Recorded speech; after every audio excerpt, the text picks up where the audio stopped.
Covid, la replica, marzo 2021 come marzo 2020. A distanza di un anno siamo nelle stesse condizioni, in piena emergenza. Prima di fine mese in Veneto si potrebbero superare i 300 ricoveri in terapia intensiva, ma oggi, rispetto a un anno fa, abbiamo in più i vaccini, che saranno fondamentali per tenere sotto controllo l'aggressività del virus e delle sue varianti.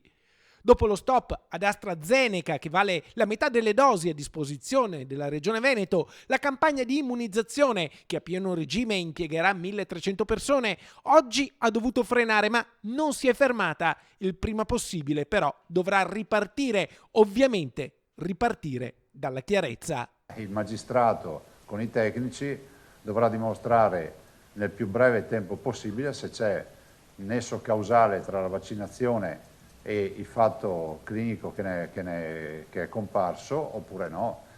E questo perché? Perché è fondamentale che se non c'è nesso clinico noi dobbiamo avere riautorizzati le vaccinazioni.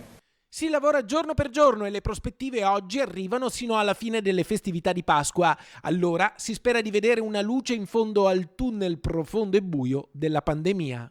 Finita Pasqua spero che si possa vedere anche non una luce ma un bel faro in fondo al tunnel. Però alla luce di tutto questo dobbiamo evitare di finire in ospedale.